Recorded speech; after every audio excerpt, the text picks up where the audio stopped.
కాబట్టి మరొకసారి ఈ విధంగా మనం దేవుని సన్నిధిలో కూడుకొని దేవుని మాటలు పంచుకోవడానికి, దేవుని విషయాలు మనం ధ్యానించడానికి దేవుడు మనందరికీ ఇచ్చిన యొక్క భాగ్యాన్ని బట్టి ముందుగా తండ్రి అయిన దేవునికి యేసుక్రీస్తు వారి పైన నా యొక్క స్తుతులు స్తోత్రాలు తెలియజేస్తూ మీకు కూడా వందనాలు తెలియజేస్తున్నానండి. నేను ఒక మెసేజ్ పెట్టాను, చూసే ఉంటారు. యోహాను సువార్త 10వ అధ్యాయము చదువుకొని ఒకసారి వస్తే బాగుంటుంది అనుకున్నాను. మరి ఎంతమంది చదివారో చదవలేదో నాకు తెలియదు, కానీ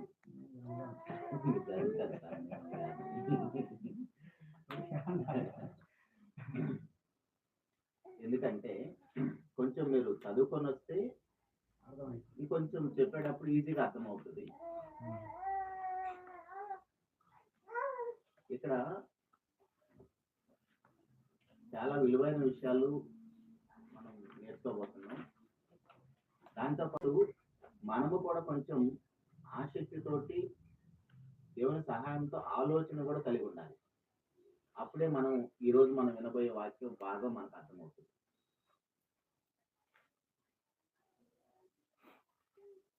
పదవ అధ్యాయము 22 నుంచి 39 వరకు ఈరోజు మన వాక్య ధ్యానం గురించి మనం ఆలోచించేద్దాము. ఆలయ ప్రతిష్ట పండుగ యెరూషలేములో జరుగుతుండెను. అది శీతాకాలము. అప్పుడు యేసు దేవాలయంలో సొలొమోను మంటపమున తిరుగుతుండగా 24వ వచనంలో యూదులు ఆయన చుట్టూ పోగై, ఎంతకాలం మమ్మును సందేహ పెట్టుదువు? నీవు క్రీస్తు అయితే మాతో స్పష్టంగా చెప్పమనేది. అక్కడ జరుగుతున్న ఆ పరిస్థితి మనం ఒకసారి ఆలోచన చేస్తే, యూదులందరూ కూడా ప్రభువైన యేసుక్రీస్తు వారి చుట్టూ పోగై ఏమని అడుగుతున్నారంటే, మమ్మల్ని ఎంతకాలం సందేహ పెడతావు? నువ్వు క్రీస్తు మాతో స్పష్టంగా చెప్పమని అడుగుతున్నారు. అప్పుడు ప్రభువు మాట్లాడుతున్న 25వ వచనంలో, అందుకు యేసు, మీతో చెప్పితిని గాని మీరు నమ్మరు. నేను నా తండ్రి నామమందు చేయుచున్న క్రియలు నన్ను గూర్చి సాక్ష్యం ఇస్తున్నది. నోట్ చేసుకున్న వాళ్ళు క్రియలు అన్న దగ్గర ఒక రాసి పెట్టుకోండి. ప్రభువైన యేసుక్రీస్తు వారిని గురించి సాక్ష్యం ఏమిస్తున్నది? క్రియలు. ఇక్కడ ఇంకొక విషయాన్ని కూడా జ్ఞాపకం చేస్తాను. ఏంటంటే, మన ఈ వాక్యాన్ని చదివేటప్పుడు, మరి ముఖ్యంగా బైబిల్ చదివేటప్పుడు మనం ఎరగవలసిన మెళుకులేంటి? బైబిల్ చదివేటప్పుడు మనం ఎరగవలసిన మెళుకులేంటి?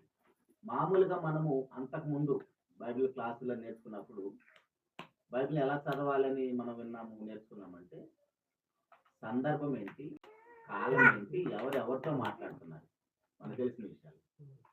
ఈరోజు ఇంకొక విషయం కూడా యాడ్ అవుతుంది దానికి. కాలము, సందర్భము, అవి మనం విన్నాం. ఈరోజు ఇంకొక కొత్త విషయం కూడా యాడ్ అవుతుంది.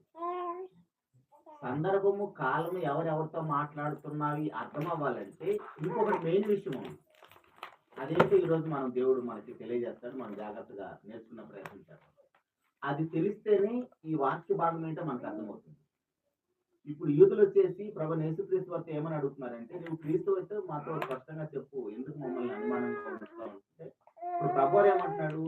నేను మీతో చెప్పాను, కానీ మీరు మాత్రం నమ్మటం లేదు. మీరు నన్ను నమ్మాలంటే ఏం చూడాలని చెప్తున్నాడు? ఆ క్రియలను చూడండి. ఇప్పుడు ప్రభువైన యేసుక్రీస్తు ఏ క్రియలు అయితే చేస్తున్నారు, ఆ క్రియలు నన్ను గురించి సాక్ష్యం ఇస్తున్నాయి అంటున్నాడు. 26వ వచనంలో, అయితే మీరు నా గొర్రెల్లో చేరిన వారు కారు గనుక మీరు నమ్మరు. నమ్మని వారెవరో నమ్మే వారెవరో కూడా స్పష్టంగా ప్రభువైన యేసుక్రీస్తు వారే చెప్తున్నారు. ప్రభువైన యేసుక్రీస్తు వారు చేస్తున్న క్రియలను ఎవరైతే గ్రహిస్తారో, అర్థం చేసుకుంటారో, వాళ్ళు ఆటోమేటిక్ గా ఈయన పలానా ఆయనని అర్థం చేసుకుంటారు. మనకు అర్థం అవటానికి 19-20 వచనాలు కూడా చదవండి ఒకసారి.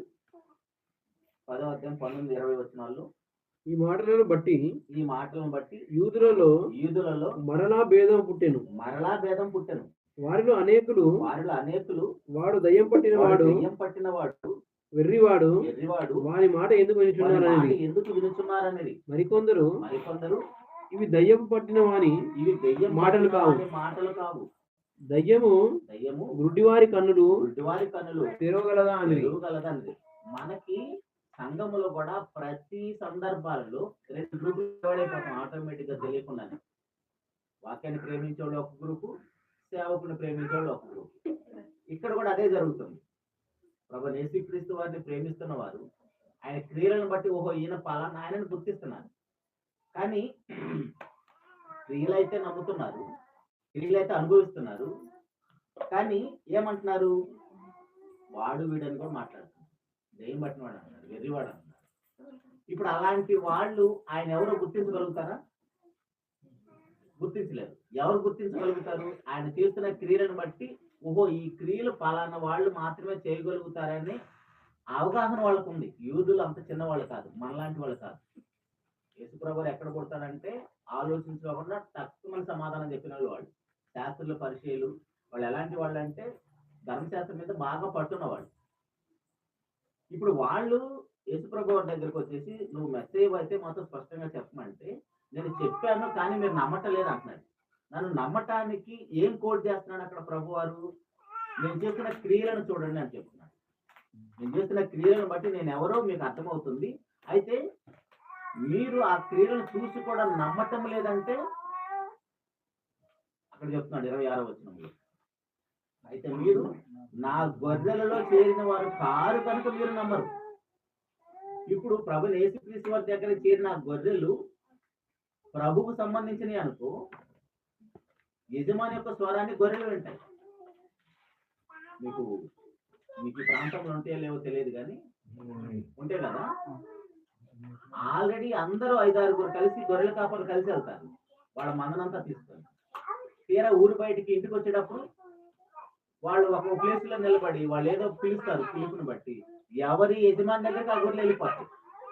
ఎలా వెళ్ళిపోతాయి? అన్ని కలిసే ఉన్నాయి. వేసేటప్పుడు పొలంకి వెళ్ళేటప్పుడు అన్ని కలిసి వెళ్ళిపోయి, కానీ యజమాని ఒక ప్లేస్ లో నిలబడి పిలిస్తే సపరేట్ అయిపోయి వచ్చేస్తుంది ఈయన నా యజమాని అని. సో ఇక్కడ ప్రభు వారు కూడా అదే కోట్ చేస్తున్నాడు. ఏమంటున్నాడు? మీరు నా గొర్రెల్లో చేరిన వారు కారు గనక మీరు నన్ను నమ్మరు. నా గొర్రెలు నా స్వరము వినును, నేను వాటిని ఎరుగుదును, అవి నన్ను వెంబడించును, నేను వాటికి నిత్యజీవం ఇస్తున్నాను కనుక అవి ఎన్నటికి నశింపవు. ఇక్కడ చూడండి, ఎవడను వాటిని నా చేతిలో నుంచి అపహరింపడు. ఇందాక నేను ఒక మాట చెప్పాను, ప్రభు యేసుక్రీస్తు వారిని గుర్తించడానికి ఏం చూడమన్నాడు? క్రియలను చూడమన్నాడు. ఇక్కడ ఇంకో పాయింట్ కూడా రాసుకోండి, ఏంటంటే నా చేతిలోంచి ఎవడను వాటిని అపహరింపడని చెప్తున్నాడు. ఇప్పుడు ఆయన యొద్దకు చేరిన గొర్రెలు ఆయన చేతిలో ఉంటే ఆయన చేతుల నుంచి ఎవరు అపహరింపలేరంట. ప్రభు ఏం మాట్లాడుతున్నాడు, ఏం సందర్భాన్ని జ్ఞాపకం చేస్తున్నాడు అది మనం అర్థం చేసుకుందాం. కిందేమంటున్నాడు? నా గొర్రెలు నా స్వరమును, నేను వాటిని ఎరుగుదును, అవి నన్ను వెంబడించును, నేను వాటికి నిత్యజీవం ఇచ్చుచున్నాను గనుక అవి అన్నటికీ ఎవడునో వాటిని నా చేతిలో నుంచి అపహరింపడు. 29వ వచనంలో వాటిని నాకిచ్చిన నా తండ్రి అందరికంటే గొప్పవాడు గనుక నా తండ్రి చేతిలో నుంచి ఎవడునూ వాటిని అపహరింపలేడు. పైన చూసాం మనము, యేసుక్రీస్తు ప్రభు చేతిలో ఉన్న గొర్రెలను కూడా ఎవడు అపహరింపలేడంట. సేమ్ కింద వచ్చిన ఏం చూస్తున్నాం? నా తండ్రి అందరికీ గొప్పవాడు, నా తండ్రి చేతిలో నుంచి కూడా ఆ గొర్రెలను ఎవరు అపహరింపలేడు. అంటే ఇప్పుడు తండ్రికి ఎలాంటి శక్తి ఉందో, తండ్రికి ఎలాంటి సామర్థ్యం ఉందో, పైన కుమారుడు దగ్గర ఏం చూస్తున్నాం? అందుకే ఆ మాట రాసుకున్నాం. నా నుంచి ఈ గొర్రెలు ఎవరు అపహరింపలేదు. సేమ్ అలాగనే నా తండ్రి అందరికంటే గొప్పవాడు, కానీ నా తండ్రి చేతి నుంచి కూడా ఈ గొర్రెలు ఎవరు అపహరింపలేడు. అంటే ఇప్పుడు ప్రభు యేసుక్రీస్తు వారు తన గురించి ఏం చెప్పుకుంటాడు? తండ్రికి ఎలాంటి సామర్థ్యం ఉందో, ఎలాంటి శక్తి ఉందో, ఆ శక్తిని బట్టి ఆయన చేతిలో ఉన్న గొర్రెలు ఎవరు అపహరింపలేరు. అలాగనే నాకు కూడా అలాంటి శక్తి ఉంది. సేమ్ ఎక్కువ తక్కువ అని కాదు, గమనించండి. అక్కడ నా చేతిలో నుంచి ఆ గొర్రెలు ఎవరు అపహరింపలేరు, నేను వాటికి నిత్య జీవాన్ని ఇస్తాను. సేమ్ ఇప్పుడు అలాగనే తండ్రి చేతిలో ఉన్న గొర్రెలను కూడా ఎవరు అపహరింపలేరు. అంటే తండ్రి చేతిలో వేరే గొర్రెలు, ప్రభు యేసుక్రీస్తు వారి చేతిలో ఏదో గొర్రెలు అని కాదు. సంఘంలో చేర్చబడిన వాళ్ళు అందరూ కూడా వీళ్ళ చేతిలోనే ఉన్నారు. ఇప్పుడు తండ్రికి ఏ శక్తి ఉందో నాకు అదే శక్తి ఉందని ఆ యూదులతో మాట్లాడుతున్నాడు. ఇప్పుడు యూదుల యొక్క డౌట్ ఏంటి? నువ్వు ఆయన అయితే చెప్పు అని అంటున్నాడు కదా. నువ్వు క్రీస్తు అయితే మాత్రం చెప్పమంటే ఆయన క్రీస్తు ఎలాగనో దేవుని కుమారుడు ఎలాగనో తెలియజేస్తున్నాడు వాళ్ళకి, వాళ్ళ స్టైల్లో, వాళ్ళు అర్థం చేసుకున్న స్థాయిలో. దానికి ఏమంటున్నాడు? నేను చేస్తున్న క్రియలను చూడండి అని చెప్తున్నాడు ఒకటి. ఇంకోటి ఏమంటే దేవునికి ఎలాంటి శక్తి సామర్థ్యాలు ఉన్నాయో అలాంటి శక్తి, అలాంటి సామర్థ్యం నాకు కూడా ఉంది, ఆ శక్తిని గుర్తించని అంటున్నాడు. తర్వాత 30వ వచనములో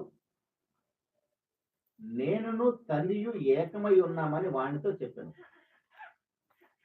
పైనేమో నన్ను గుర్తించడానికి నేను చేస్తున్న క్రియలను చూడమన్నాడు. తర్వాత ఏమో తండ్రికి ఎలాంటి సామర్థ్యం ఉందో నాకు అలాంటి సామర్థ్యం అని చెప్తున్నాడు. తర్వాత ఏం చెప్తాడు? నేను తండ్రి ఏకమై ఉన్నాం అంటున్నాడు. నేను తండ్రి ఏకమై ఉన్నాం అంటున్నాడు. మీకు అక్కడ ఏమన్నా తప్పు కనపడుతుందా? ఒకసారి ఆలోచించండి. నేను తండ్రి ఏకమై ఉన్నామంటే తప్పే ఉందా?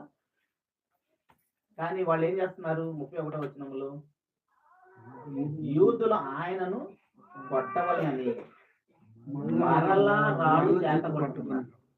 మరలా రాళ్ళు చేత పడుతున్నారంటే మరలా అంటే ఒకటి ఎక్కువ. మరలా రాళ్ళు కొట్టుకున్నట్టు ఆల్రెడీ ఎప్పుడు రాళ్ళు దేనికి కొట్టుకున్నారు అసలు రాళ్ళు? అంతకుముందు ఎక్కడ కొట్టుకున్నారు రాళ్ళు? ఏమైనా గుర్తుందా? 8వ అధ్యాయము 58, 59 వచ్చినారు. అదే యోహాను సువార్తలోనే 8వ అధ్యాయము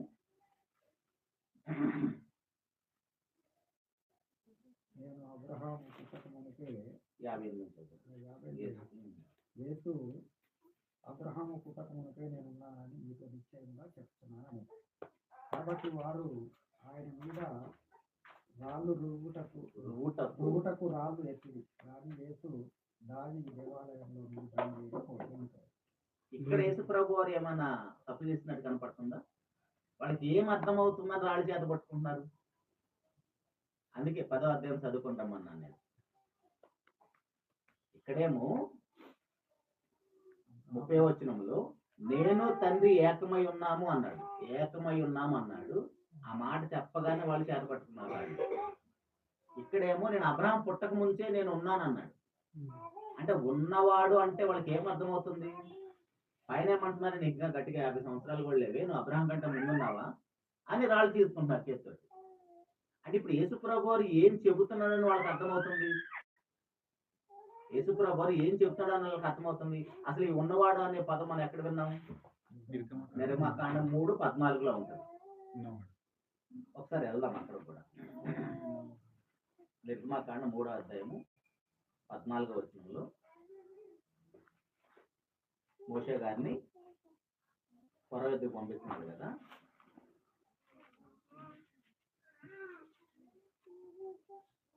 చదువు 3వ అధ్యాయము 13వ వచనం. మోషే చిత్తగించుము, నేను ఇశ్రాయేలు యొద్దకు వెళ్ళి వారిని చూచి మీ పితరుల దేవుడు మీ యొద్దకు నన్ను పంపినని వారితో చెప్పగా వారు ఆయన పేరేమి అని అడిగిన ఎడల వారితో నేనేమి చెప్పవలనని దేవుణ్ణి అడిగాను. అందుకు దేవుడు నేను ఉన్నవాడను అను వాడనై ఉన్నానని మోషేతో చెప్పాను. ఇక్కడ చూడండి, ఏం ప్రశ్న అడిగాడు మోషే గారు? పేరు అడిగాడు. దేవుడు ఏం చెప్తున్నాడు? పేరు ఏమని చెప్తున్నాడా? ఆ స్టేటస్ ఏదో చెప్తున్నాడు. మోషే గారేం పేరు అడుగుతున్నారు. నువ్వు పంపిస్తున్నావు సరే, నువ్వు ఎవరు పంపించావో నేను చెప్పాలంటే మీ పేరేంటి అని అడుగుతారు వాళ్ళు. నేనేం పేరు చెప్పాలంటే ఉన్నవాడని చెప్తున్నాడు. అర్థమవుతుందా? అంటే ఇక్కడ మీకు ఒక మాట జ్ఞాపకం చేస్తాను. యూదుల యొక్క ఆ భాషా శైలి, భాషా విధానం ఇప్పుడు మనకంటే మన తెలుగులో మనం చదివేటప్పుడు లేదా మాట్లాడుకునేటప్పుడు పలానా వ్యక్తి గురించి మాట్లాడాలనుకుంటే ఆ వ్యక్తి పేరు, పుట్టుపూర్వతలు మొత్తం వరుసగా చెప్పేస్తాం. అవునా? అప్పుడు మనకి ఈజీగా అర్థమైపోయింది. ఎందుకంటే మనం తెలుగువాడు, మనం అలానే మాట్లాడుకుంటాం. పలానా వాళ్ళ గురించి చెప్పాలంటే వాళ్ళ పుట్టు పూర్వోత్తరాలు, వాళ్ళ ఇంటి పేరు, వాళ్ళ పేరు, వాళ్ళ యొక్క స్టేటస్, వాళ్ళు ఏ ఉద్యోగం చేస్తే ఇది చెప్పేస్తాం, వరుసన చెప్పేస్తాం. కానీ యూదుల యొక్క హెబ్రీల యొక్క ఆ భాషా శైలి ఎలా ఉంటుందంటే, వాళ్ళ కల్చరల్ సంస్కృతి ఎలా ఉంటుందంటే, అడిగిన దానికి డైరెక్ట్ గా సమాధానం చెప్పినట్టుగా ఉండదు, ఇండైరెక్ట్ గా చెప్తున్నాడు. కానీ వాళ్ళు అడిగిన దానికి ఆన్సర్ ఇస్తా ఉంటారు, కానీ అది మనకు వేరే విధంగా అర్థం చేసుకోవాలి. అందుకని బైబిల్ మనకు చదివేటప్పుడు హెబ్రీల యొక్క భాషా శైలి తెలిస్తేనే మనకు అర్థమవుతుంది. ఇప్పుడు ఇది రాసింది హెబ్రీ భాషలోనే, కొత్త నిబంధన రాసింది గ్రీక్ భాషలో, కానీ వాళ్ళందరూ హెబ్రీలే కదా. వాళ్ళు ఎలా మాట్లాడుకుంటారో అది తెలిస్తేనే మనకి ఇక్కడ ఉన్న సందర్భంలో అర్థమవుతుంది. ఇప్పుడు యోహాను సువార్త 8వ అధ్యాయము 58వ వచనములో ప్రభువారు ఏమంటున్నాడు? నేను అబ్రహాము పుట్టక ముందే నేను ఉన్నాను. అబ్రహాము పుట్టక ముందే నేను, వాళ్ళకి ఏం అర్థమైపోయింది అంటేనే, ఆల్రెడీ మోషే గారు నువ్వు వాళ్ళ దగ్గర నన్ను పంపిస్తున్నావు కదా, వాళ్ళ పేరు అడిగితే నేను ఏం చెప్పాలంటే, అక్కడ దేవుడు ఏం చెప్పాడు? నేను ఉన్నవాడని చెప్పాడు. ఉన్నవాడు అనగానే యూదులకి ఏం అర్థమైపోతుంది? ఆటోమేటిక్ గా తెలియకుండా దేవుడు అని అర్థమైపోతుంది. ఉన్నవాడు అంటేనే వాళ్ళకి ఏం అర్థమైపోతుంది అంటే దేవుడు అని తెలిసిపోతుంది. ఇప్పుడు ఇక్కడ యేసు అబ్రహాం పుట్టక ముందే నేను ఉన్నానని వాళ్ళకి అర్థమైపోయింది. రాళ్ళు తీసుకున్నారు, ఓ క్యాడరు, నీ ర్యాంక్ ఆయనతో సమానమని అర్థమైపోయింది వాళ్ళకి. ఇప్పుడు మనకేం అర్థం అవుతుంది? ఇప్పుడు ఆ యేసుప్రభు వారు మామూలుగా మన మాటల్లో కానీ ఏదైనా తప్పు మాట్లాడితే అవతల కోపం వస్తుంది, నోరు జారితే, టంగ్ స్లిప్ అయితే. ఇప్పుడు యేసుప్రభు వారు ఏమన్నా టంగ్ స్లిప్ అయినట్టు ఉందా? మరి ఎందుకు వాళ్ళకి అంతలో కోపం వచ్చింది? అది దేవదోషణ అంటారు.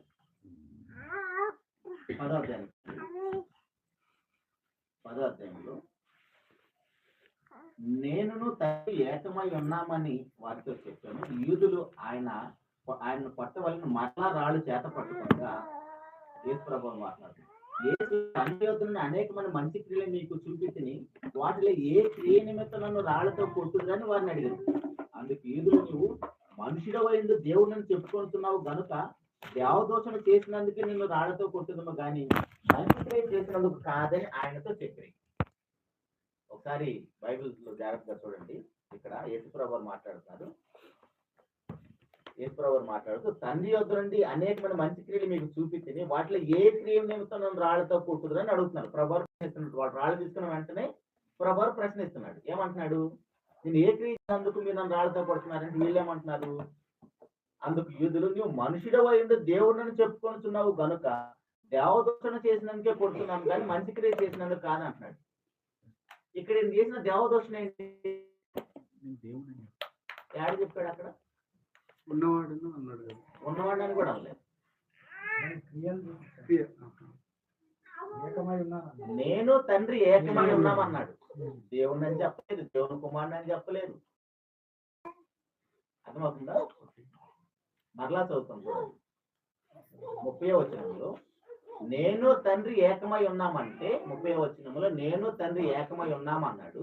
31వ వచనంలో వాళ్ళు రాళ్ళు చేత పట్టుకున్నారు. అప్పుడు 32వ వచనంలో ప్రభువు ఏమంటున్నాడు? నేను తండ్రి యొద్ద నుంచి ఏ మంచి క్రియ చేసినందుకు నన్ను రాళ్లతో కొడుతున్నారు అంటే వాళ్ళు ఏమంటున్నారు? మంచి క్రియ చేసినందుకు కాదు, నువ్వు మనుషుడవై ఉండి దేవుడిని చెప్పుకొంటున్నావు. దేవుడిని ఏం చెప్పాడు? దేవుడిని చెప్పలేదు కదా. అంకుల్కి బాగా అర్థమవుతుంది. నేను తండ్రి ఏకమై ఉన్నామంటే యూదులకి వింటున్న యూదులకి, లైవ్ లో ఉన్న యూదులు, యేసుప్రభుతో మాట్లాడుతున్న యూదులకి ఏమర్థమవుతుంది? నేను తండ్రి ఏకమై ఉన్నామంటే ఆటోమేటిక్ గా వాళ్ళకి ఏమర్థమైపోతుంది అంటే, ఓహో నీది దేవుడు ర్యాంకా, నువ్వు దేవుడితో సమానమా, అందుకు రాళ్ళు తీసుకుంటున్నారు. పాత నిబంధనలో దేవదోషణ ఏంటి? దేవునితో ఏది సమానం చేసినా, దేవుని స్థానంలో ఏది తీసుకొచ్చి కూర్చోబెట్టినా అది దేవదోషణే. ఇంకోసారి పూర్తిగా దేవదోషణ అంటే మనం పూర్తిగా నేర్చుకుందాం. ఇక్కడ మీరు జాగ్రత్తగా చూడండి, మరలా చదువుదాం. అక్కడ అది అర్థమైతే మనకు చాలా విషయాలు క్లియర్ అవుతాయి. మన సోకాళ్ళు మన బ్రదర్స్ ఎంతమంది ఇక్కడ ఫెయిల్ అయ్యారో దేవుడు మనకి ఇచ్చిన కృపను జాగ్రత్తగా ఆలోచించారు. మన చిన్న మంది అయినప్పుడు కూడా దేవుడు మనల్ని ఎంత ప్రేమించి ఎంత విలువైన విషయాన్ని మనకి ఈరోజు తెలియజేస్తున్నాడు చూడండి. 30వ వచనం మరలా చదువుతాం. నేను తండ్రి ఏకమై ఉన్నామని వారితో చెప్పిన వెంటనే యూదులు ఆయన కొట్టవలని రాళ్ళు మరలా తీసుకున్నారు. మరలా తీసుకున్నారంటే మొదటిసారి ఎందుకు తీసుకున్నారని చూసాం మనము. అబ్రహాము పుట్టక ముందే నేను ఉన్నవాడను అంటే ఉన్నవాడను అనగానే వాళ్ళకి ఏమర్థమైపోయింది, దేవుని స్థానం నీది, దేవుని ర్యాంకు నీది అని వాళ్ళకి అర్థమైపోయింది కాబట్టి రాళ్ళు పట్టుకున్నారు. ఇక్కడ కూడా అక్కడ ఉన్నవాడని చెప్పినందుకు అర్థమైంది. ఇక్కడ ఏమంటున్నాడు, నేను తండ్రితో ఏకమై ఉన్నానంటే తండ్రితో నేను ఏకమై ఉన్నాను అనగానే అదే ర్యాంక్ అర్థమవుతుంది. నువ్వు దేవుడితో సమానమా. పైన చూసాం మనము, నా చేతిలో నుంచి ఈ గొర్రెలను ఎవరు అపహరింపలేడని చూసాము. అలాగనే తండ్రి చేతిలో నుంచి ఎవరు అపహరింపలేడు. అక్కడేం వాళ్ళకి కన్ఫ్యూజన్ అవ్వలేదు, అక్కడ బాగానే ఉంది. కానీ నేను తండ్రి ఏమై అనగానే వాళ్ళకి బీపీ పెరిగిపోయింది, రాళ్ళు తీసుకున్నారు. అర్థమవుతుందా? ఆ విషయాన్ని అర్థమైతేనే మనం నెక్స్ట్ వెళ్తాం. అక్కడ యేసుప్రభు వారు దేవుణ్ణని చెప్పుకోలేదు. వీళ్ళేమంటున్నారు, అందుకు యూదులు 33వ వచనంలో చదవండి, జాగ్రత్తగా చదవండి. అందుకు నీవు మనుషుడవై ఉండి దేవుడు నన్ను చెప్పుకొనుచున్నావు. ఒకసారి ఆగండి. అక్కడ పైన ఎక్కడ యేసుప్రభు దేవుడు అని చెప్పాడా? మొదటి వచనం చూసినా సరే, ఆ డిస్కషన్ ఎక్కడైనా సరే, ఇక్కడ ఏమన్నారు 22వ వచనంలో 24వ వచనంలో నీవు క్రీస్తు అయితే మాత్రం స్పష్టంగా చెప్పు, ఎందుకు మమ్మల్ని అనుమానంలో ఉంచుతున్నా అడిగారు. అది డిస్కషన్ వస్తుంది. నేను చెప్పాను మీరు నమ్మలేదు అంటున్నాడు. కానీ కిందకు వస్తున్న తర్వాత ఎక్కడైనా యేసుప్రభు వారు నేను దేవుడు అని చెప్పుకున్నాడా? కానీ యూదులకి ఏం అర్థమవుతుంది, యేసుప్రభు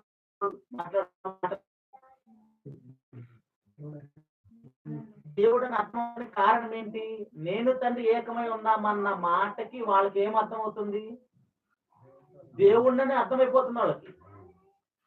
నేను తండ్రి ఏకమై ఉన్నామన్నా, నేను ఉన్నవాడిని అన్నా వాళ్ళకి ఏం అర్థమవుతుందంటే, వాళ్ళు ఎందుకు రాళ్ళు చేత పట్టుకున్నారంటే వాళ్ళకి దేవుడు అని అర్థమైపోతుంది. అర్థమైపోయింది కాబట్టే ఆయనతో ఆర్గ్యుమెంట్ చేస్తున్న వాళ్ళు ఏమంటున్నారు, యూదులు నువ్వు మనుషుడవై ఉండి దేవుడునని చెప్పుకొనుచున్నావు కనుక దేవదూషణ చేసినందుకు, దేవుడని చెప్పుకొనుచున్నావు కనుక దేవదూషణ చేసినందుకు నేను రాళ్ళతో కొడు. అక్కడ దేవదూషణ ఏంటి?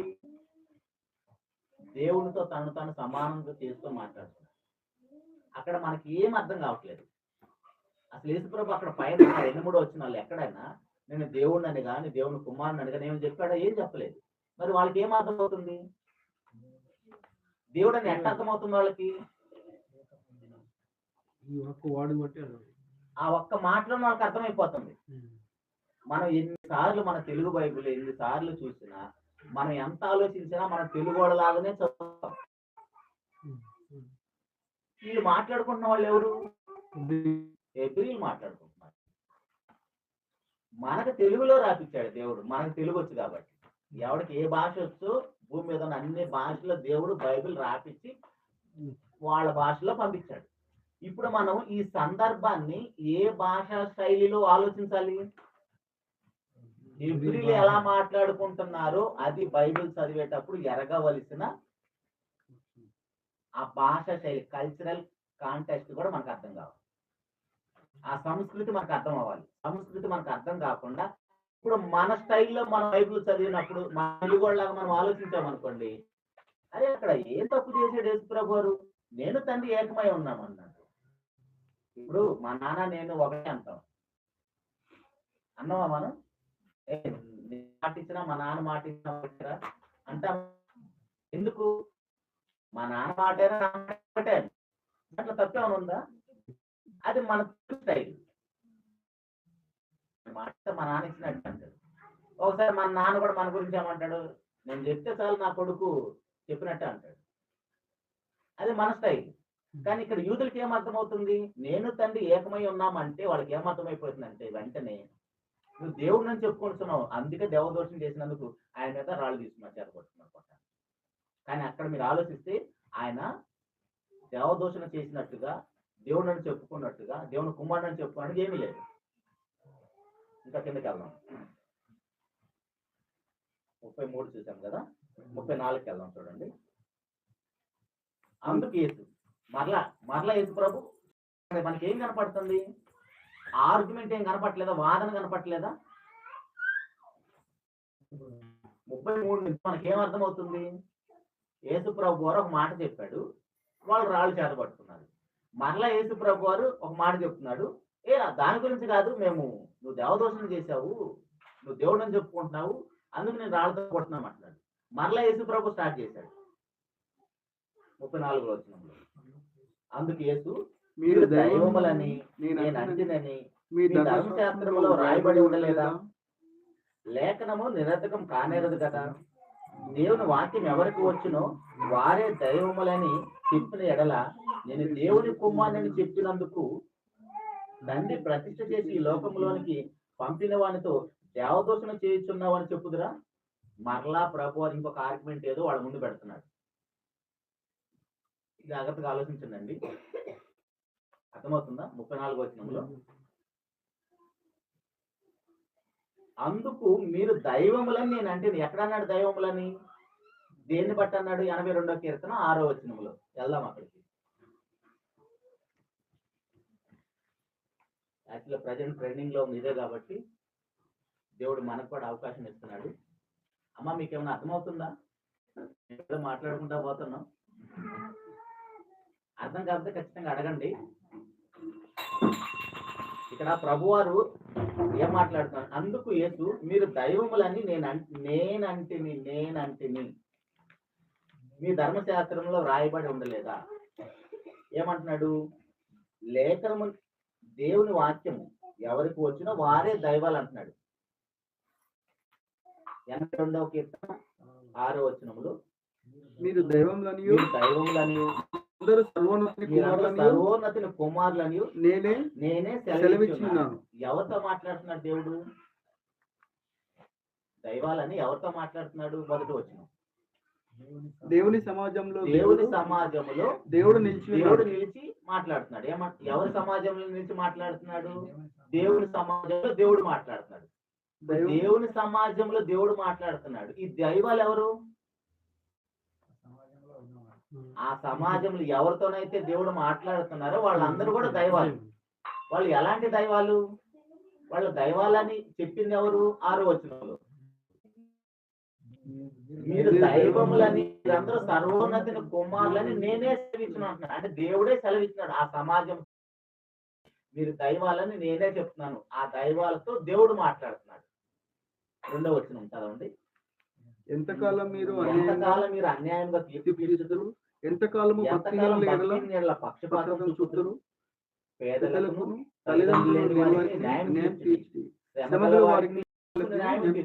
దరిద్రులను నిరుపేదలను విడిపించుడి, చేతులను వారిని తప్పించుడి. జనులకు తెలియలేదు, వారు అంధకారంలో ఇటు అటు తిరుగులాడుతారు. దేశంలోకున్న ఆధారములన్నీ కదులుతున్నవి. అంటే ఈ దైవాలు ఎలాంటి వాళ్ళని చెప్తున్నాడు? ఈ దైవాల గురించి 2వ వచనంలో ఏమని మాట్లాడుతున్నారంటే దేవుని సమాజంలో దేవుడు నిలిచి ఉన్నాడు, దైవముల మధ్య ఆయన తీర్పు తీరుస్తున్నాడు. ఆ దైవాల మధ్య తీర్పు తీరుస్తున్న ఆయన ఏం మాట్లాడుతున్నాడు అంటే 2వ వచనంలో ఎంతకాలం మీరు అన్యాయంగా తీర్పు తీరుస్తారు? తీర్పు తీర్చే వాళ్ళు ఎవరు? న్యాయాధిపతులు. తీర్పు తీర్చేవాళ్ళు న్యాయాధిపతులు. ఒక మాటలో మనకు అర్థం కావాలంటే అన్యాయంగా తీర్పు తీరుస్తున్న ఈ న్యాయాధిపతులకి దేవుడిచ్చిన హోదా ఏంటంటే ముందుగా వారు దైవాలని దేవుని కుమారులని దేవుడే సెలవిచ్చాడు. దేవుని స్థానంలో దేవుని స్థానం వాళ్ళకి ఇచ్చి నా ప్రజలకు న్యాయం తీర్చమని దేవుడు వాళ్ళని నిలబెట్టాడు దేవుని ప్రతినిధులుగా. ఇప్పుడు దేవుడు ఎలాంటి న్యాయం తీరుస్తాడో అలాంటి న్యాయం వీళ్ళు తీర్చాలి. కానీ వాళ్ళు ఏం చేస్తున్నారు? దేవుని స్థానం ఇచ్చినా, దేవుని పేరు ఇచ్చినా, దేవుని కుమారులను చెప్పినా దేవుళ్లాగా వాళ్ళు ప్రజలకు న్యాయం తీర్చకుండా అన్యాయంగా తీర్పు తీరుస్తున్నారు. అలాంటి దైవాలతో మాట్లాడుతున్నారు. అర్థమవుతుందా? ఇదే విషయాన్ని ప్రభు యేసుక్రీస్తు వారు కోడ్ చేశాడు అక్కడ. నేనే సెలవిచ్చానని మీ ధర్మశాస్త్రములో నేనే సెలవిచ్చానని చెప్తున్నాడు కదా. మనం ఇక్కడికి ఎందుకు వచ్చామో అర్థమవుతుందా? కొంచెం జాగ్రత్తగా వినండి. కొంచెం ఈరోజు అర్థం చేసుకోవడానికి ప్రయత్నం చేద్దాం. మీరు దైవములని నేనే అంటేనే. ఎలాంటి వారిని దైవాలని చెప్పాడు? అన్యాయం చేస్తున్న న్యాయాధిపతులనే నేను దైవాలని చెప్పాను. నిజానికి మీరు అన్యాయం చేయకూడదు. నిజానికి మీరు అన్యాయం చేయకూడదు. దేవుడు ఎలా న్యాయం తీరుస్తాడో ప్రజలకి అలాంటి న్యాయం తీర్చాలని దేవుని ప్రతినిధులుగా మిమ్మల్ని పెట్టాను దేవుని సమాజంలో. కానీ మీరేం చేస్తున్నారు? అన్యాయంగా తీర్పు తీరుస్తున్నారు, పక్షపాతాన్ని చూపిస్తున్నారు. అలా చేయకూడదు మీరు. కానీ మిమ్మల్నే దైవాలని చెప్పాను. 7వ వచనం చూడండి. అయినను ఇతర మనుషులు చనిపోయినట్లు మీరును చనిపోదు. యాక్చువల్ గా మీకు స్పెషల్ క్యాడర్ ఇచ్చాను, నేను స్పెషల్ ర్యాంక్ ఇచ్చాను. ప్రత్యేకంగా మిమ్మల్ని సమాజంలో ప్రత్యేకంగా ఎన్నుకొని వీళ్ళు నా ప్రతినిధులు, వీళ్ళకి దైవాలని నేను పేరు పెట్టాను, వీళ్ళు దేవుని కుమారులు అని దేవుడు అందరితో చెబితే వీళ్ళు ఏం చేస్తున్నారంటే దేవుని ప్రతినిధులు అని చెప్పుకుంటూ, దైవాలని చెప్పుకుంటూ, దేవుని కుమారులు అని చెప్పుకుంటూ దేవుని లాగా పరిపాలన చేయకుండా అన్యాయంగా తీర్పు తీరుస్తున్నారు, పక్షపాతం చూపిస్తున్నారు. అలాంటి వాళ్ళని దేవుళ్ళు అనొచ్చా? జాగ్రత్తగా అర్థం చేసుకోండి. అలాంటి వాళ్ళనే నేను దైవాలు అన్నాను. ఇప్పుడు యోహాను సువార్తకు రండి, 10:34లో ఉన్నాము. అందుకు యేసు మీరు దైవముల నేను అంటిని మీ ధర్మశాస్త్రంలో రాయబడి ఉండలేదా? లేఖనం నిరర్ధకం కానేరదు కదా. దేవుని వాక్యం ఎవరికి వచ్చినా వారే దైవాలు. దేవుని వాక్యం వచ్చిన వాళ్ళు ఎవరు? దేవునికి వాక్యం రావటం అంటే దేవునికి వాక్యం రావటం అంటే ఓకే. అందుకే 10వ అధ్యాయం చదువుకొని రమ్మన్నాను. ఊరికే చదువుకొని రమ్మలేదు. దేవుని వాక్యం ఎవరికి వచ్చునో వాళ్ళే దైవాలంటే వాక్యం చెప్పే వాళ్ళను, వినే వాళ్ళను, నేర్చుకునే వాళ్ళను, వాక్య ప్రకారం బ్రతికే వాళ్ళు అనేది కాదు. అర్థమవుతుందా? వాక్యం ఎవరికి వచ్చి ఇప్పుడు మనందరి చేతిలో వాక్యం ఉందా? వాక్యం అంటే బైబిలే కదా, దేవుని మాటలే కదా. మనందరి చేతిలో బైబిల్ ఉంది కదా. మనందరం దైవాలేనా? మనం వింటున్నాము, ప్రకటిస్తున్నాము. మన అందరి చేతిలో బైబిల్ ఉంది. ఇంట్లో ఎంతమంది అన్ని బైబిళ్ళు ఉన్నాయి. ఇప్పుడు మనం దైవాలేనా? అదే నాకు సందర్భం. వాక్యం ఎవరికి వచ్చినా వాళ్ళే దైవాలు అంటున్నాడు. అక్కడ 82వ కీర్తన 6వ వచనంలో దేవుని సమాజంలో దేవుడు నిలుచుని మాట్లాడుతున్నాడు. వాళ్ళే దైవాలు అని చెప్తున్నాడు. వాళ్ళే సర్వోన్నతులు దేవుని అంటాడు. ఇప్పుడు వాళ్ళకి దైవాలని చెప్పడానికి వాక్యం వచ్చిన వాళ్ళు ఎవరో మనకు తెలియాలంటే నిర్గమాకాండం 21వ అధ్యాయం 1వ వచనం చూడండి. నిర్గమాకాండం 21వ అధ్యాయం 1వ వచనంలో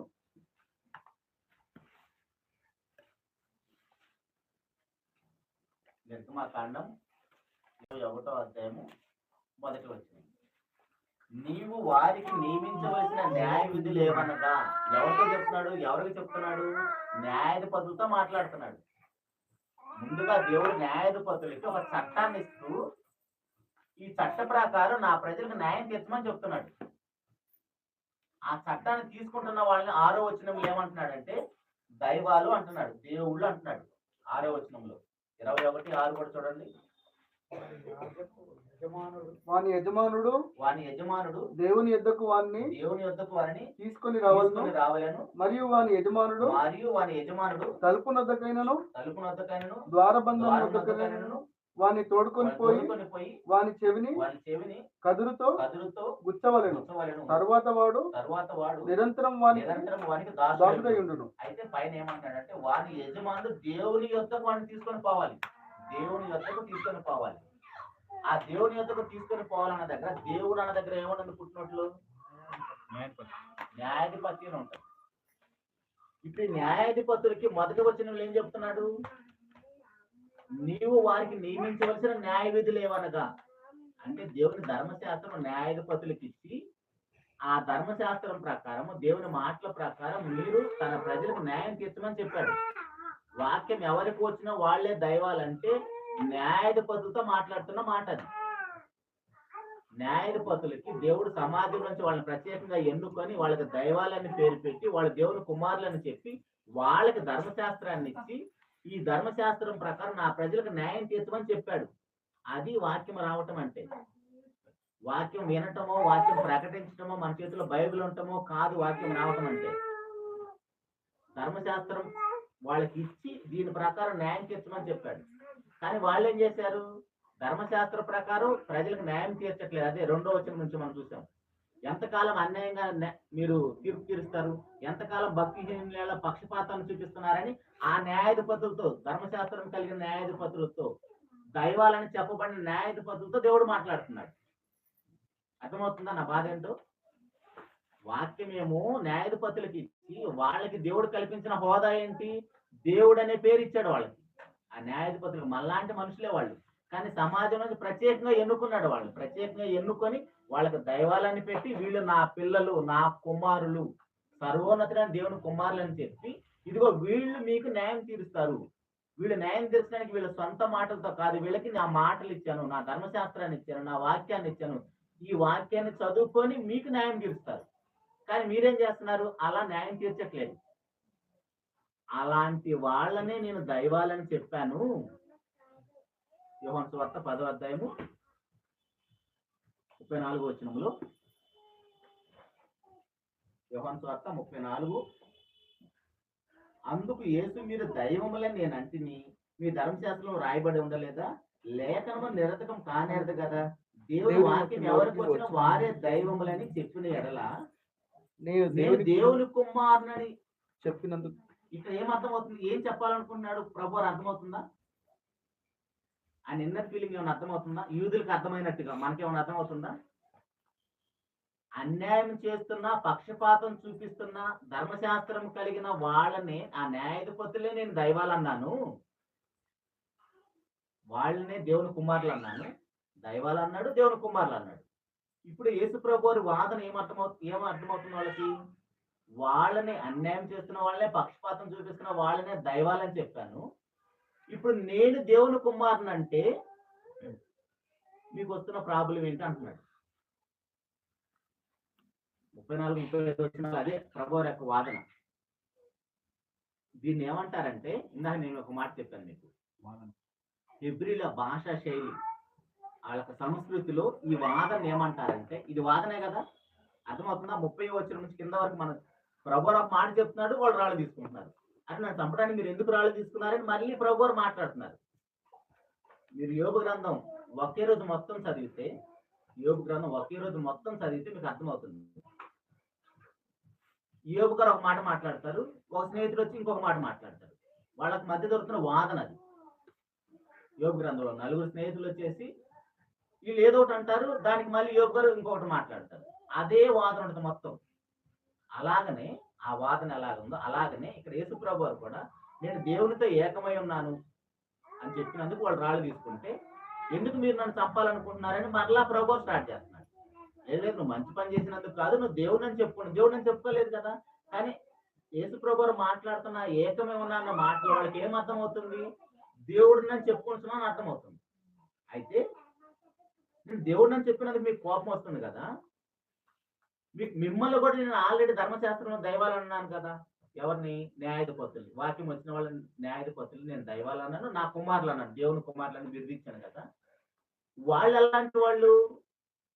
న్యాయం తప్పిన న్యాయాధిపతులు, వాళ్ళు పక్షపాతం చూపించే న్యాయాధిపతులు. వాళ్ళనే నేను దైవాలు అన్నాను, వాళ్ళనే దైవాలు అంటే నేను. ఇప్పుడు నేను దేవుని కుమారుని అంటే మీకేంటి ప్రాబ్లం? నాలో పక్షపాతం ఉందా? నేను అన్యాయంగా తీరుస్తానా అని చెప్తున్నాడు. అర్థమవుతుందా? తను ఎంత గొప్పవాడో చెప్తున్నాడు. దీన్ని ఏమంటారంటే వాళ్ళ భాషలో, వాళ్ళ సంస్కృతిలో కల్ వాక్ మేర్ అంటారు. కల్ వాక్ మేర్ అంటారు. ఆ యొక్క విధానాన్ని, ఆ వాదనని కల్ వాక్ మేర్ అనే వాదన. ఆ కల్ వాక్ మేర్ వాదన అంటే ఏంటంటే చిన్నదాని నుంచి పెద్దదానికని అర్థం. ఇప్పుడు న్యాయాధిపతులు యేసుప్రభు కంటే చిన్నోళ్ళ పెద్దోళ్ళ? చాలా చిన్నోళ్ళు. ఇప్పుడు ఆ చిన్నవాళ్ళైన న్యాయాధిపతులే నేను దైవాలు, దేవుని కుమారుని అన్నాను. నేను ఆల్రెడీ దేవుని కుమారుణ్ణి. ఇప్పుడు యేసుప్రభు వారికి పేరేంటి? 1:1 యోహాను సువార్తలో దేవుని వాక్యం అనే పేరే యేసుప్రభు కలిగి ఉన్నవాడు. ఇప్పుడు వాక్యం వచ్చిన వాడే దైవం అయితే ఆ పేరు ఏమన్నాడు? అది చెప్తున్నాడు. ఆ వాదన అర్థమవుతుంది. కల్ వాక్ మేర్ వాదన అంటారు, కల్ వాక్ మేర్ వాదన అంటారు. ఆ కల్ వాక్ మేర్ వాదన అంటే ఏంటంటే చిన్నదాని నుంచి పెద్దదానికి, చిన్నదాని నుంచి పెద్దదానికి. ఇప్పుడు న్యాయం తప్పిన, పక్షపాతం చూపిస్తున్న న్యాయాధిపతుల్ని ధర్మశాస్త్రం నేనిచ్చాను, వాళ్ళనే దైవాలు దేవుని కుమారులు అన్నాను కదా, వాళ్ళే దైవాలైతే వాక్యమై ఉన్న నేను యేసుప్రభు ఎవరు? 1:1 యోహాను సువార్తలో ఆయనే వాక్యము, ఆయనే దేవుడు. ఇప్పుడు ఆయనే దేవుని కుమారుడు. అదే చెప్తున్నాడు 35వ వచనంలో, దేవుని వాక్యం ఎవరికి వచ్చునో వారే దైవములని చెప్పిన ఎడల నేను దేవుని కుమారుని చెప్పినందుకు తండ్రి ప్రతిష్ఠ చేసి ఈ లోకంలోనికి పంపిన వాడితో నువ్వు దేవదోషణ చేయించున్నావని చెప్పుదురా. ఇక్కడ యేసుప్రభు చేసిన దేవదోషణ ఏమైనా ఉందా? అది ఆయన వాదించుకుంటున్నాడు. తప్పు చేస్తున్న మనుషులే నేను దేవుళ్ళు అని చెప్పాను, వాళ్ళని దైవాలని చెబితే ఏ తప్పు చెయ్యను నేను ఆల్రెడీ దేవుని కుమారుణ్ణి, నేను దేవుడిని అని చెప్పుకుంటున్నాడు.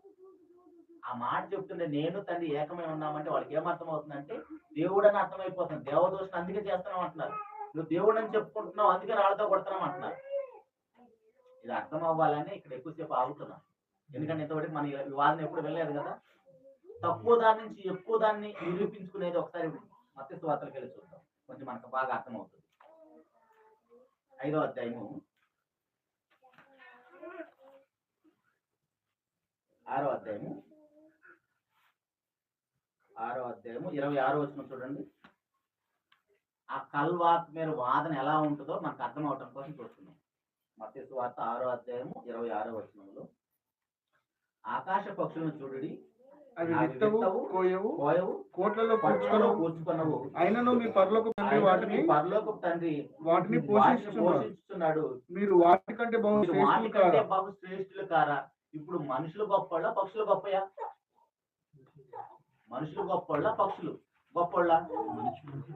మనుషులు గొప్పళ్ళు, పక్షులు మనుషుల కంటే చిన్నది. పక్షుల్నే పోషిస్తున్నా నేను, మిమ్మల్ని పోషించననే చెప్తున్నాడు.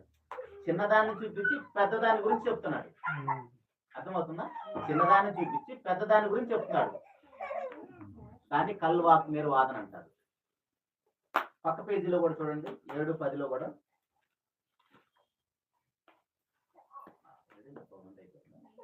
మీరు చెడ్డవారయ్యుండి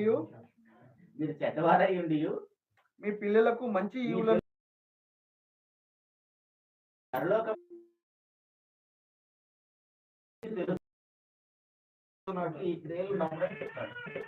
ఇక్కడ కూడా చూడండి, తండ్రి నాయందును నేను తండ్రి యందును ఉన్నాను, తండ్రి నాయందును నేను తండ్రి యందును ఉన్నాను. బయట మనం వింటున్న వాదన ఒకసారి జ్ఞాపకం చేస్తాం చూడండి. ఇప్పుడు ప్రభువైన యేసుక్రీస్తు వారు తండ్రిలో నుంచి వచ్చాడు కాబట్టి పుట్టినవాడు అని చెప్తున్నారు. ఓకే, ఇక్కడ యేసు ప్రభు ఏమంటున్నాడు తన నోటితోటి? తండ్రి నాయందును నేను తండ్రి యందును ఉన్నాను అంటున్నాడు.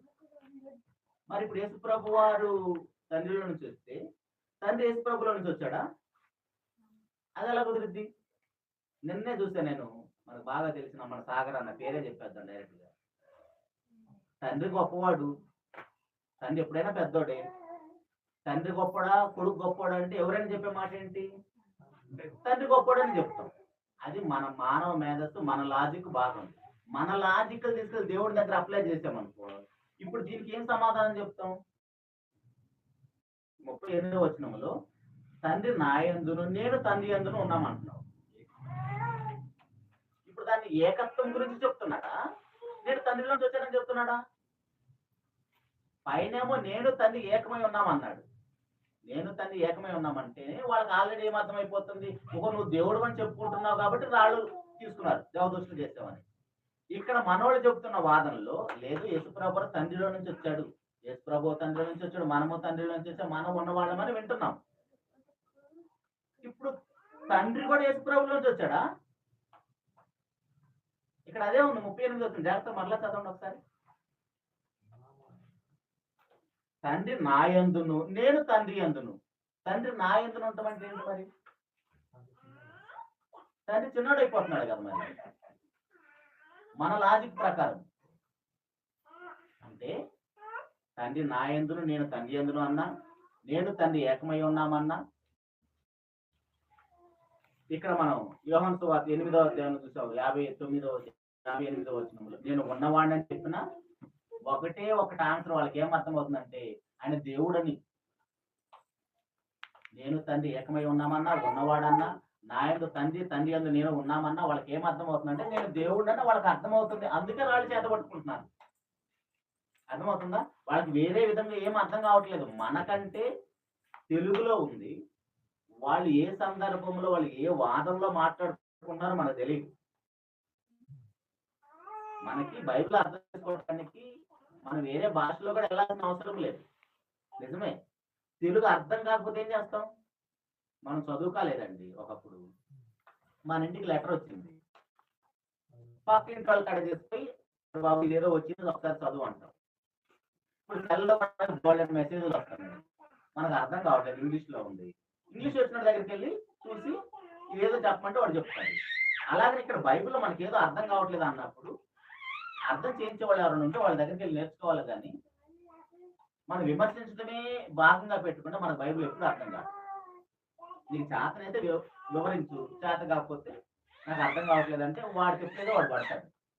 ఇదే రైట్ అనుకుంటే ఇప్పుడు మనం మాట్లాడుకున్న మాటల్లో నేను తండ్రి ఏకమై ఉన్నామంటే ఏదైనా తప్పు కనపడుతుందా? చంపే అంత నేరం ఏం చేశాడు? మీరు జనరల్గా ఆలోచించండి. మీరు కూడా నేను తండ్రి ఏకమై ఉన్నామంటే అక్కడ చంపేంత నేరం, రాళ్ళు తీసుకుని కొట్టేంత నేరం ఏం చేశాడు అక్కడ యేసుప్రభు? ఏం లేదు. నేను తండ్రి యందును తండ్రి నా యందును ఉన్నామన్నా కూడా ఏం లేదు. నేను అబ్రహాం పుట్టక ముందు నేను ఉన్నానంటే మరలా రాళ్ళు కొట్టుకున్నాను అంటే ఆ యూదులకు ఏమర్థమవుతుంది? వాళ్ళ భాషా శైలి ఏమర్థమవుతుంది? వాళ్ళ సంస్కృతి ఏమర్థమవుతుంది అంటే నువ్వు దేవుడిని చెప్పుకుంటున్నావు, అదే యేసుప్రభు మీద మోపిన నేరం. నువ్వు మనుషుడు వాళ్ళు ఉండి దేవుడిని చెప్పుకుంటున్నావు, మంచిగా చేసినందుకు కాదు నేను రాళ్ళతో కొట్టినాను వాళ్ళే యేసుప్రభుతో మాట్లాడుకున్న వాళ్ళే చెప్తున్నారు. ఇప్పుడు ఆలోచించండి, మళ్ళీ చాలా మంది మన సహోదరులే యేసుప్రభు ఎక్కడైనా తన నోటితో ఆయన దేవుడు అని చెప్పుకున్నాడా అని వాదిస్తారు. మనకు తెలిసిన వాళ్ళు చాలా మంది. ఇప్పుడు దాకా జరిగిన వాదన ఏంటిది? యేసుప్రభు దేవుడు అని చెప్పుకుంటున్నాడా? ఏమని చెప్తున్నాడు? దేవుడిననే చెప్తున్నాడు. 100% నేను దేవుడిననే చెప్తున్నాడు. వాదన అంతా అదే. మరలా వీలైతే ఇప్పుడు రికార్డింగ్ కూడా అవుతుంది కాబట్టి మళ్ళీ దీన్ని మనం విన్నదాన్ని మరలా ఆ యోహాను సువార్త 30 నుంచి 39 వరకు మరలా చదవండి. ఖచ్చితంగా ఆ విషయం ఏంటో మనకు అర్థమవుతుంది. అక్కడేమో 34-35 వచనాల్లో వాక్యం ఎవరికి వస్తే వాళ్లే దైవాలని చెప్పింది నేనే. కానీ ఆ దైవాలు ఎలాంటి వాళ్ళు? న్యాయం తప్పిన వాళ్ళు, పక్షపాతం చూపించేవాళ్ళు. అలాంటి వాళ్ళే వాక్యం వచ్చిన వాళ్ళే దైవాలైతే నేనెవరిని? నేను ఆల్రెడీ దేవుణ్ణి, దేవుని యొక్క వాక్యం అనే పేరు కలిగిన వాడిని, నేను దేవుని కుమారుణ్ణి. వాళ్ళకే దైవాలని చెప్తే మరి నేనేవుడిని అడుగుతున్నాడు డైరెక్ట్ గా. వాళ్ళ నోటితోనే చెప్పిస్తున్నాడు నేను దేవుడిని అని చెప్తున్నాడు. అక్కడ ఇంకా దేవుడు కాదు, దేవుని కుమారుడు అంటేనే దేవుడు అని అర్థం, వేరే ఆన్సరే లేదు. దేవుని కుమారుడు అంటేనే దేవుడు అని అర్థం. మరలా దేవుని కుమారుడు ఆల్రెడీ మనం చాలా పాఠాలు విన్నాం. దేవుని కుమారుడు అంటేనే వాళ్ళకి ఏమర్థం అయిపోతుందంటే యూదులకి, ఓహో నీది దేవుడు ర్యాంకా అని, దేవునితో సమానమా అని. అందుకే రాళ్ళు పట్టుకుంటున్నారు చదివితే వాళ్ళు. అది ప్రియ దేవుని సంగమా, కేవలం విని విడిచిపెట్టే వారి జాబితాలో మనం ఉండకుండా ఏదైతే మనం వింటున్నామో, ఏదైతే మన దగ్గర ప్రశ్నలు వస్తున్నాయో ప్రభు పాదాలు ఏదైతే మనం మోకాళ్ళు వేసి ఆయన నాకు ఇది అర్థం కావటం లేదని అడిగితే ఆసక్తి మనకుంటే ఖచ్చితంగా అది మనకు అవసరం అనుకుని దేవుడు మనకు తెలియజేస్తాడు. ఇక్కడ మీకు ఇంకొక విషయం కూడా జ్ఞాపకం చేస్తాను ముగింపులు ఏంటంటే, ఇప్పుడు యేసు ప్రభు దేవుడా, దేవుని కుమారుడా, వాళ్ళిద్దరు ఏకమై ఉన్నారా, ముగ్గురు ఒక్కటేనా, ఇవన్నీ మనకి తెలియకపోయినా పరలోకం వస్తుంది. గుర్తుపెట్టుకోండి.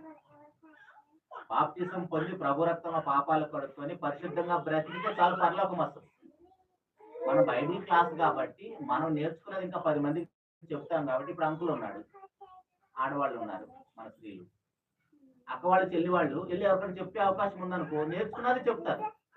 చెప్పే అవకాశం లేదనుకోండి భక్తిగా బ్రతికితే చాలు పరలోకం వస్తుంది. పురుషులుగా స్త్రీలుగా మనకున్న బాధ్యత ఏంటి? ఆయన యొక్క గుణాశయం ప్రచురం చేయడానికి నిమిత్తమే ఏర్పరచబడిన వంశంగా వచ్చాము. ఖాళీగా కూర్చోడానికి విన్న వాళ్ళకైనా సరే అందరికీ పని ఉంది. ఏజ్ అయిపోయిన వాళ్ళు పని చేయలేరు కాబట్టి వాళ్ళ యొక్క అనుభవాలు మనవరాలకు చెప్తారు. ఇప్పుడు మనం ముగ్గురు ఒకరిని నమ్మాలా, ముగ్గురు వేరు వేరే నమ్మాలా, యేసు ప్రభు దేవుడు అని నమ్మాలా, దేవుని కుమారుడు అని నమ్మాలా, ఇదేది మనకు తెలియాల్సిన అవసరం ఏం లేదు. భక్తిగా బ్రతికితే చాలు పరలోకం వస్తుంది. బైబిల్ క్లాస్ ధ్యానించి నేర్చుకుని అవతలలో చెప్పాలనుకునే వాళ్ళకి ఈ అవగాహన లేకపోతే సడన్ గా మనకి ఏదైనా ప్రశ్న ఎదురైంది అనుకోండి, ఇప్పుడు ఇదే ప్రశ్న మనం అడిగారు అనుకోండి, వచ్చినప్పుడు యేసు ప్రభు వారు ఏం తప్పు చేశాడని వాళ్ళు రాళ్ళు చేత పట్టుకున్నారు పట్టడానికి అన్నాం అనుకోండి, మనం ఏం సమాధానం చెప్తాం? దేవదోషణ అంటే ఏంటో మనకు తెలిస్తే ఆ దేవదోషణకి రాళ్ళు తీసుకుని కొట్టే చట్టం వాళ్ళకి. ఓహో, ఆయన చేసిన దేవదోషణ ఏంటి? ఇక్కడ నేను తల్లి ఏమన్నామంటే ఆయన దేవునితో సమానం చేసుకున్నాడు, దేవుని స్థానంలో ఆయన ఉన్నాడు, అది దేవదోషణ, అందుకే రాళ్ళు తీసుకున్నారు. అక్కడ ఏమీ లేవు మళ్ళీ. సో మనం బ్యాక్ వెళ్ళి ధర్మశాస్త్రంలో ఏముంది, దేవదోషణ అంటే ఏంటి, ఈ విషయాలను మనకు కొద్దిపాటి అవగాహన ఉందనుకోండి, అప్పుడు మనం అడిగిన వాళ్ళకి సమాధానం చెప్పచ్చు. చేతోడు ప్రతి వానికి సాత్వికంగా సమాధానం చెప్పడానికి ఎల్లప్పుడు సిద్ధంగా ఉండాలి. సిద్ధంగా ఉండాలంటే మనం విని వెళ్ళిపోయే వాళ్ళ జాబితాలో ఉండకుండా ధ్యానించే వారిగా ఉండాలి. ధ్యానించడం అంటే తెలుసు కదా, విన్నదాన్ని నెమరు వేసుకోవాలి. నెమరు వేసుకొని అరిగించుకుంటాయో అలా మన వాక్యం కూడా చదివి విని ధ్యానిస్తే అప్పుడు మనకు విషయం అర్థమవుతుంది. దేవుడి సంఘం అలాంటి కృప తండ్రి అయిన దేవుడు మనస్ఫూర్తిగా కోరుకుంటూ ఈ మాటలు ముగిస్తున్నాను. చిన్న మాట ప్రార్థన చేస్తాను. మహోన్నతుడా, మహాపరిశుద్ధుడా, దేవుని కలిగిన మా తండ్రి, మీకు స్తుతులు స్తోత్రాలు నాయన. నిన్న నేడు ఏకరీతిగా ఉండి మా ఎడలు తండ్రి మీకు చెప్పిన స్తోత్రం తండ్రి. మహోన్నతుడా, ఇంతవరకు మీ యొక్క ప్రియకుమారుడు మా ప్రభువైన యేసుక్రీస్తు వారు యోహాను సువార్త 10వ అధ్యాయంలో యూదులతో ఆయన యొక్క వాదన ఏంటో మేము ఆలోచించాము తండ్రి. ఆ వాదనలో ఆయన మాట్లాడుతున్న ప్రతి మాట వింటున్న వారికి ఆయన దేవుడని అర్థమవుతుంది, అందుకే ఆయన చంపటానికి రాళ్ళు చేత పట్టుకున్నారు. కానీ తెలుగు వారిగా తెలుగు బైబిల్ కలిగిన మేము ఆ మాట చదువుతున్నప్పుడు మాకు అర్థం కావట్లేదు. అందుకే ఎన్నో అపార్థాలు, ఎంతోమంది ఎన్నో ఇబ్బందులు పడుతున్నారు తండ్రి. కానీ ఆ సందర్భం ఎలాంటి సంస్కృతిలో రాయబడిందో ఆలోచించినప్పుడు మాకు చాలా ఈజీగా అర్థమైపోయింది తండ్రి. అలాగనే బైబిల్లో ఏ సందర్భమైనా మేము అర్థం చేసుకోవటానికి అక్కడ ఉన్న సంస్కృతి, అక్కడ ఎవరెవరు మాట్లాడుతున్నారు, ఆ కాలం ఏంటి, ఆ సందర్భం ఏంటి అర్థం చేసుకుంటూ మా అందరి మనోన్నతులు వెలిగించిన తండ్రి. అల్పులమైన మేము విన్న వాక్యం మా అందరి హృదయాల్లో ఫలభరితంగా ఉంటుంది కృపను అనుగ్రహించిన తండ్రి. మీ కుమారుడు తండ్రి మీ స్థానాన్ని విడిచి, దేవుని స్థానాన్ని విడిచి నా పాపం కోసం పాపులున్న లోకానికి వచ్చి నా కోసం మరణించి, నా స్థానంలో మరణించి నన్ను విమోచించాడని ఆయన మీద సంపూర్ణమైన విశ్వాసం కలిగి ఆరాధన భావంతో ఆయన స్వరూపములకు మేమందరం మారటకు కృపను అనుగ్రహించిన తండ్రి. ఈ యొక్క చిన్న మందగా మమ్మల్ని సమకూర్చిన ఆయన ఈరోజు తండ్రి మరి ముఖ్యంగా యాదగిరి గారి గృహమునందు మమ్మల్ని అందరినీ సమకూర్చి ఎన్నో విలువైన మాటలతో మమ్మల్ని హెచ్చరించి బలపరిచి మేమందరం కూడా తండ్రి మా ప్రభు పట్ల భయము భక్తి కలిగి, మీ ఎడల తండ్రి భయము భక్తి కలిగి మీరు ఎలాగైతే ఏకమై ఉన్నారు మేము కూడా తండ్రి మీతో అలా ఏకమై ఉంటకు, మీరు నా లోకం చేరుటకు మా అందరికి కూడా అవకాశాన్ని కల్పించమని విన్న వాక్యం తండ్రి నిష్ప్రయోజనం కాకుండా వాక్యపు వెలుగులో ప్రతి మాటను అర్థం చేసుకుంటాం. పరలోకాన్ని వీడి నా ప్రభు నా కోసం ఎందుకు వచ్చాడు, ఎందుకు ఇలాంటి అవమానాలు పడ్డాడు, ఎందుకు ఇలాంటి శ్రమలు అనుభవించాడు, ఎందుకు యూదుల చేత చంపబట్టడానికి ఆయన పారిపోయాడు, ఎందుకు ఇలాంటి పరిస్థితులను నా ప్రభు నా కోసమే ఇన్న అవమానాలు పడ్డాడు, నరమాతుడిగా పారిపోయాడు తండ్రి. కానీ ఆ విషయాలను మేము ఆలోచిస్తుంటే ధ్యానిస్తుంటే ఇవన్నీ నా కోసమే చేశాడని ఆయన మీద సంపూర్ణమైన విశ్వాసంతో మేము బ్రతుకు కృపను అనుగ్రహించాము.